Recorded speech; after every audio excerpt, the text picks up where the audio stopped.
Well, honestly, I have recorded and not uploaded like 3 days, 4 days worth of shit. And very little of it had any kind of substantial content. Just me rambling like this. So,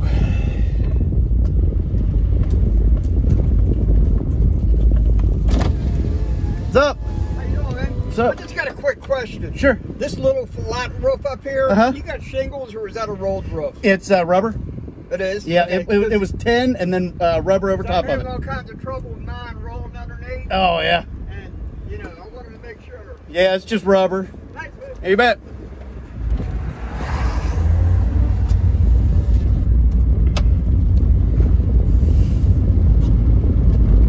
Alright, so anyway, that was my neighbor across the street. He, well, you heard the whole exchange. He stopped me in the middle of pulling out. But, where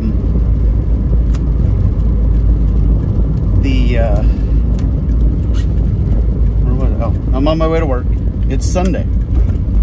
So we had, see, yesterday I went on some tirade about how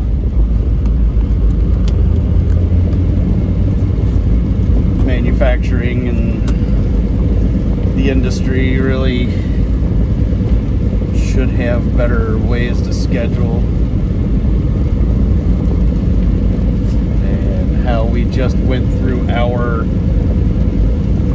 compliance training to where we shouldn't share trade secrets and, you know, like taking pictures and videos and stuff at work can, you know your background, your backdrop, things like that. So, me talking about work and some of the inadequacies of management, I don't think is necessarily detrimental to our livelihood or necessarily a direct reflection on the individuals responsible. I think it's just industry as a whole. I can't imagine any, I mean, the more I think about it, the more I draw on experience and realize that all the places I have ever worked, albeit in an outsider kind of capacity, like a contractor, everything's the same. Nobody really knows exactly what's going on. You can't plan for everything. You cannot.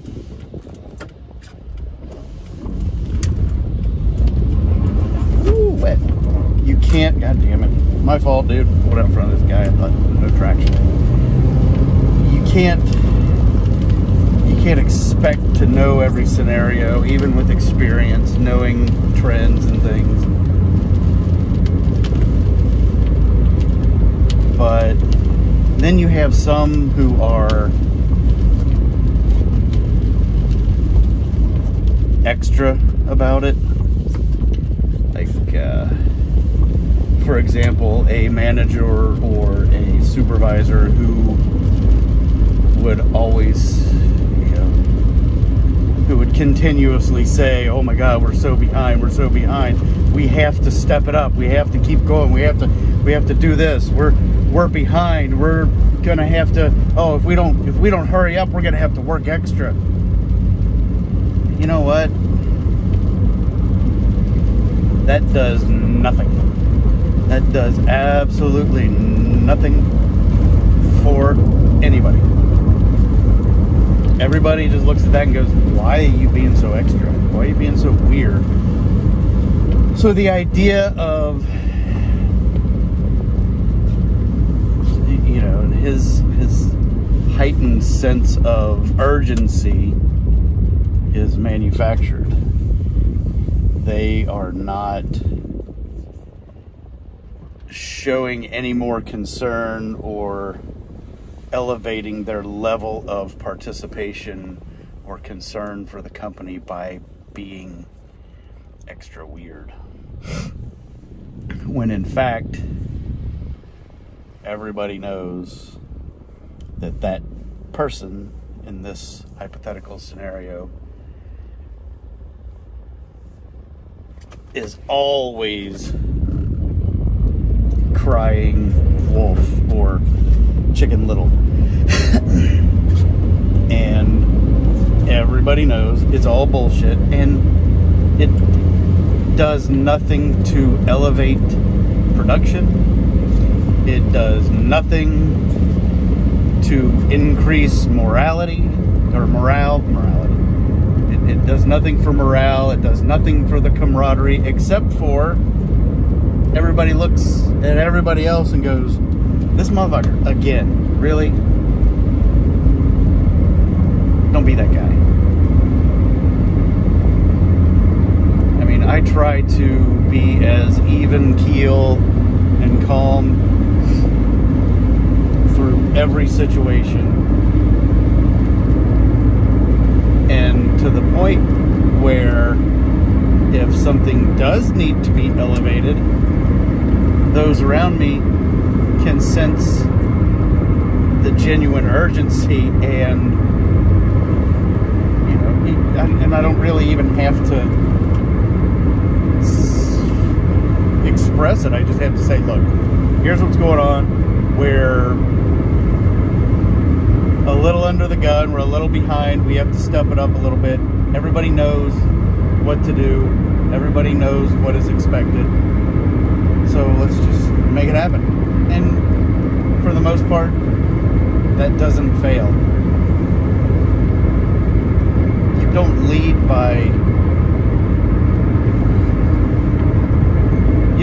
by making people follow you. You don't lead by getting people to be afraid of everything around you. You lead by, I won't say lead by example, but somebody has to be in charge. Not everybody is capable of being an in-charge person. I really like following. I really like not being in charge. I like showing up, being told what to do, doing it, moving on to the next thing, because I know that what I just did is done. It is sound. It was what was expected of me, and usually beyond.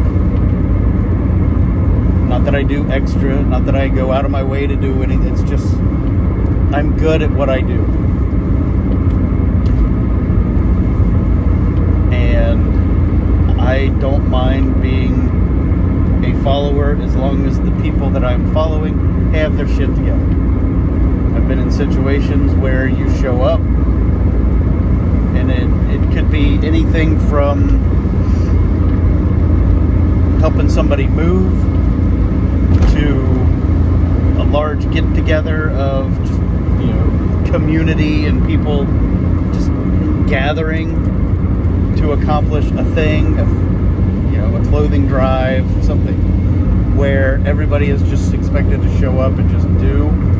But then you have, if you get more than like 3 or 4 people together, they need somebody to step in and lead. Not because of being in charge, but just because chaos. And chaos isn't good for anybody. It's people like to see progression. They like to see things moving in a direction. And in leadership, you're not going to have everybody agree with your decisions, because you do have people who crave to be in charge, or you have people who crave adversity and expect that anything that anybody says is opposite of what should be done. And those people, there's not much you can do with them. Fuck them. people just are professional, miserable people. So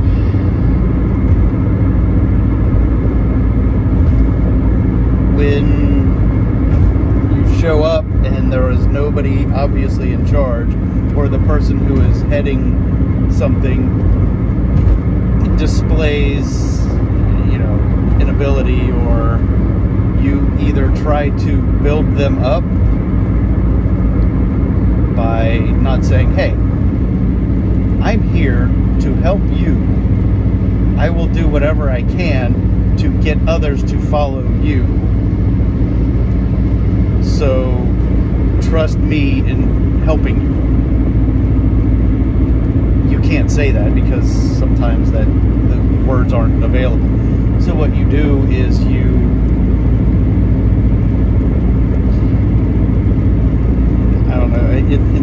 I've done this before where you kind of over follow and you say, okay, anything you say, and then you go to the other and say, I may not agree with it, but he's in charge. We need to do this. Let's help him do that, and you know, build everybody up to kind of get them to follow along, and that helps.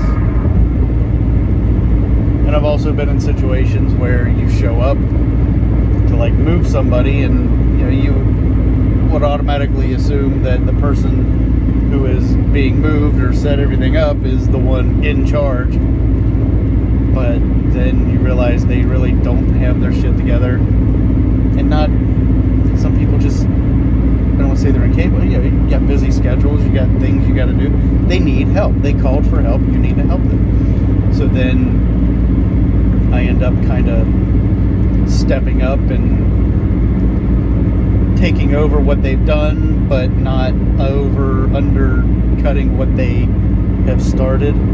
Just kind of building on what they have already done and taking charge, which relieves them from the stress of having to feel like they're overdoing it on top of their move. Because you get people who don't know the situation, who don't know where things are, where things go. Somebody has to be in charge. You put this here. Simple. Boom. That's all I want to do. I want to know, pick up the box, put the box back down. That's all I need to know. And then how to stage things and stuff like that. Not everybody is, I don't want to say anybody's capable. I'm not better than anybody else. It's just, I understand people. So, leadership isn't control. Leadership isn't power over the people. Leadership is a responsibility to the people who are following you. You have a responsibility to make sure that they are taken care of. You took on a role, be it assigned, sought after, designed.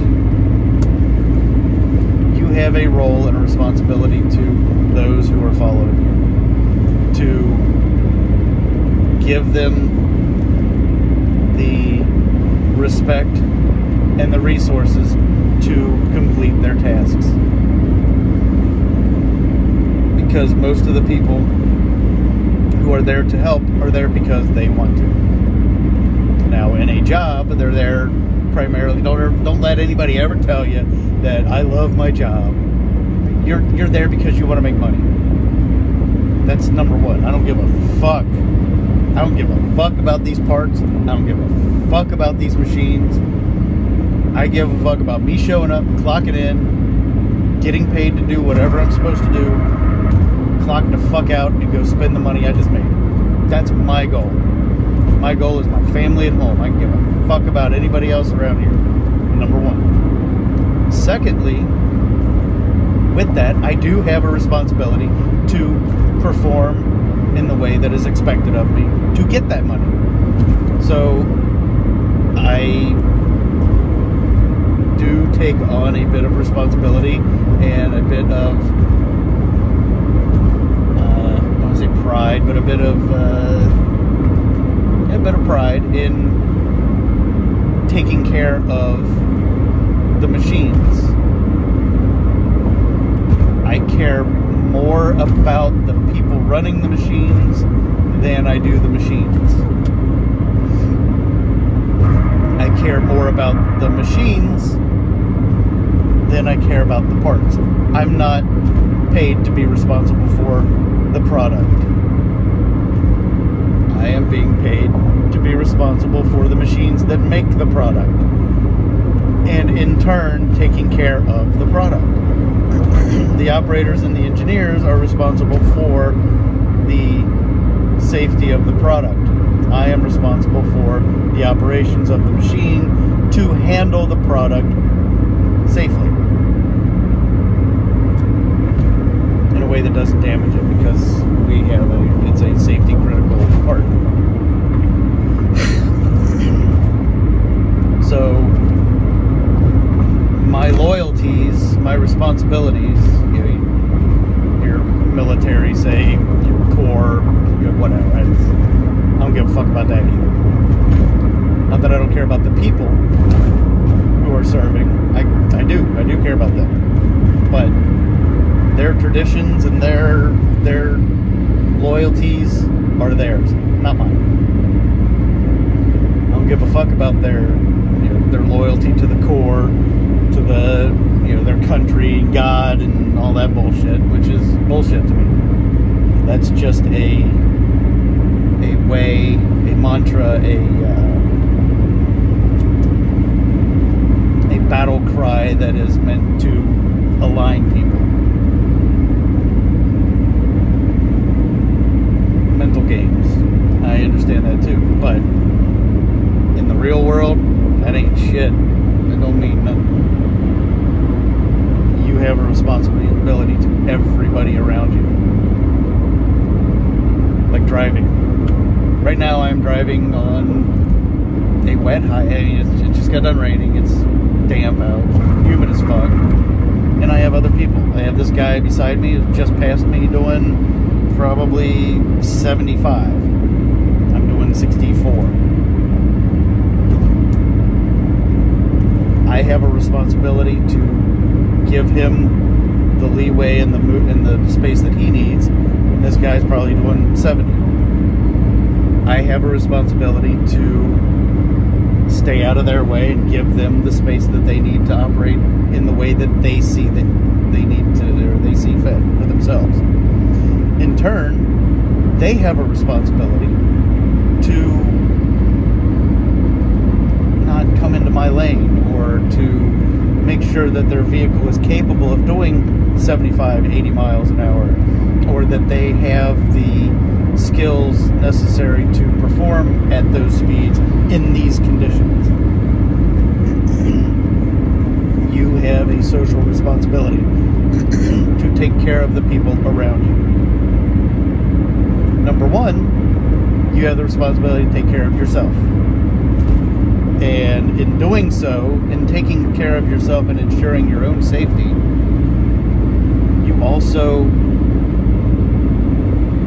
create availability to help ensure the safety of those around you. That's why, the whole libertarian idea of me and myself. I only worry about myself. You worry about. I don't have to wear a mask. I don't have to get a vaccine to take care of anybody else. I'm just worried about me. Yes, to a point. To a point. You have that responsibility to yourself. But once you can secure your own stability and safety, you also have a social responsibility to take care of those around you. You do have absolute freedom, absolutely. But you also have responsibilities to those around you. You can 100% own all the guns you want. You can shoot them wherever you want. Gun shooting restrictions in my neighborhood is not conducive to my personal feels and my idea of what I see is me being free can't go in my backyard and just start shooting in circles because I have a park behind me. I have a responsibility to those people to not shoot them. I have a responsibility to my neighbor to not shoot their dog. I have a responsibility to my other neighbors not to shoot their windows in.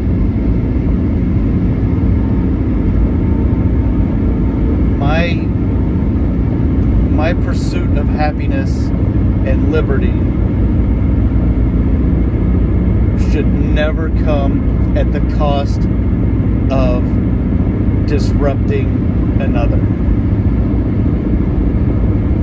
My personal freedoms, my personal liberties come with a price, a responsibility to others. Just like you have absolute freedom to say whatever you want. You do not have absolution from what you say. What you say has consequences. I don't have all the answers. I don't have all the answers for everybody. I have what works for me, and it's changing.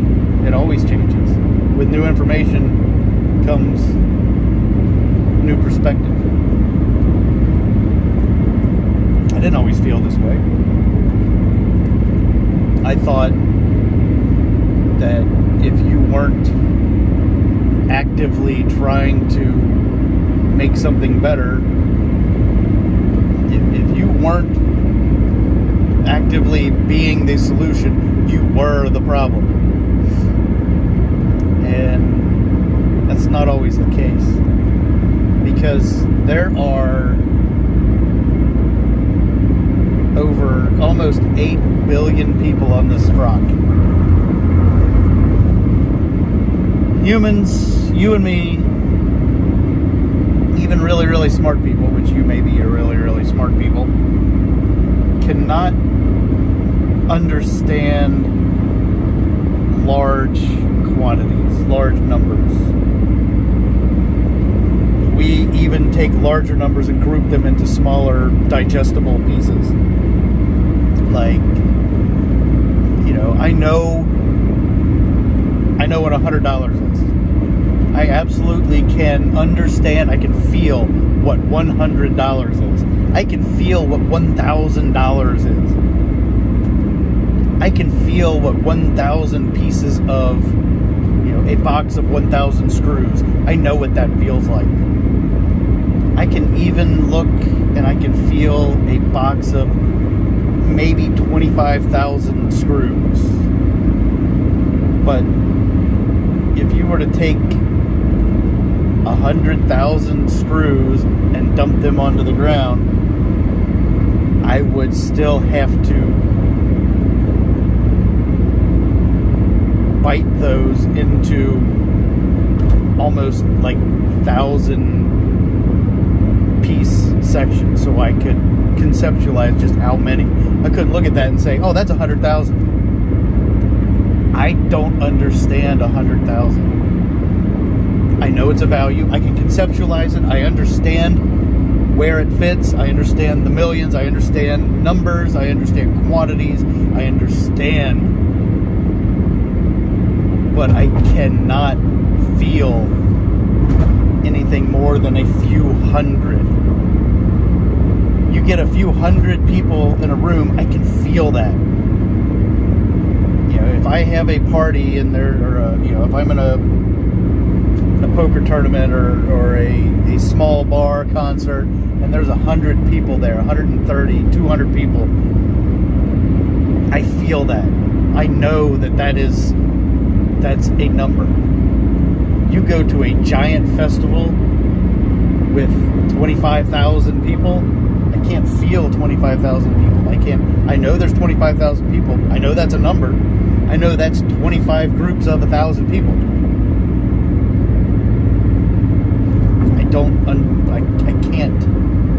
I can't look at that and see individual. I can't see 25,000 individuals in a group of 250, 300, I can see 300 individual people. So when we're talking about taking care of those around you and herd immunity and responsibility for the safety of others, people automatically aren't able to feel that or conceptualize it, because they automatically have a disconnect with the greater number. And if you tell them you have a responsibility for the safety of your neighbor and the people on your street, 75 people, whatever, I don't know where you live, you have a responsibility to not jeopardize them. Okay, they would my fucking hell, goddamn traffic. No, I don't want it. I should have went the other way. They won't be able to, they probably won't disagree with you. They would probably say, yes, I have that responsibility. But everybody else, fuck them. Yeah, to the point, yeah. Because you can't take care of everybody else. So if you take care of the 75 neighbors that you have on your street, and the person at the end of your street, the 75th person, or let's say the 76th person, also takes care of the 75 people to the left and to the right of them, then everything takes care of itself. You are taking care of the people around you. By taking care of the people around you and expecting those people to take care of the people around them, you are supporting your community as a whole. And you are also doing exactly what you need to do to support and sustain your own little tiny world. Personal freedoms, individual freedoms come with great responsibility. I understand a lot of things, and it hurts to watch people misuse their own intent because they don't want to. Not that they don't want to, it's not that they're incapable, or not that they're inherently hateful people. They're not capable of understanding the bigger picture. And it's not because they won't. It's humans are, you're not set up to do that. We are very community-based animals. We are herd-based creatures, and we require community. The whole "it takes a village" thing has been used to. I don't know, there's just so many nuances about it that it's more complicated than people want it to be, because it's more complicated than it is. It's more complicated than just you and me. It's more complicated than just me. But if you do take care of your own personal freedoms, your own personal ideals, you take care of yourself and those directly around you, and expect those directly around you to take care of the people around them, and you expect them to behave in a way, like right now I'm in traffic. Everybody here is annoyed. I know everybody's annoyed. Most people are probably getting ready to shoot a motherfucker. I can imagine that I could probably flip one of these people off just because, and they would hate me forever. They would think, they don't know what I got going on. I don't know what they got going on. But we have a responsibility to everybody behind us and everybody in front of us to not jack dick around. Because one, we know it would be inconvenient for us. If I was to just ram this guy in front of me, it would be inconvenient for me because I would have to pay for it and all that shit. Even though it would get my frustrations out in a second, I can afford it. I also have a responsibility to not do that. And we all, it's not written, it's not something that everybody here just readily knows. It's just something that we do. And if you were to ask everybody to quantify it, everybody would have a different answer, but it all boils down to the same thing. We all have a responsibility to take care of each other. We're all in this together. We are all in this right here, this little traffic bullshit. I got 45 minutes to get to work. It's probably going to take me 40 minutes to get through this. We have a responsibility to each other to get through this safely and swiftly.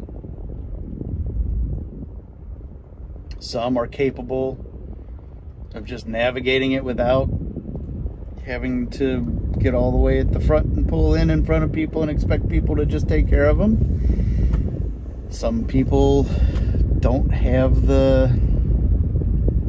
some people take advantage of the kindness of others, knowing that when they get up there, somebody's just going to go, all right, fucking just let them in.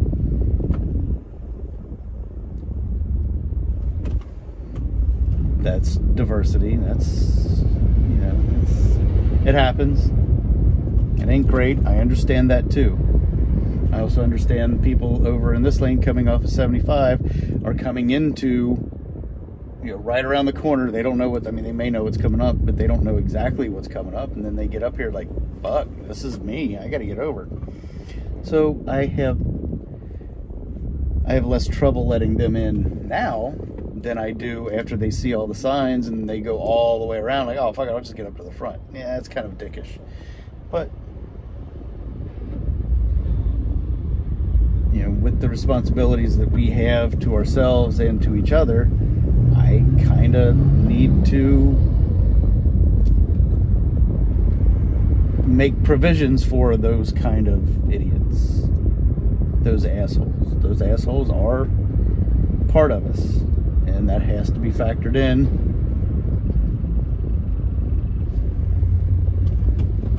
And then you got people who are getting out behind me and going around after seeing everything, and they're causing more problems. That's kind of dickish. That's rude. And you're gonna have rude people. And being stuck on this bridge is fucking frightening as hell. It's the oldest goddamn bridge in the region. And I'm stuck on it. Bouncing up and down like a motherfucker. But, alright, that's over a half hour of me ranting about nothing. So, I'm going to try to not die and make it to work in the next 40 minutes. So I can make double time.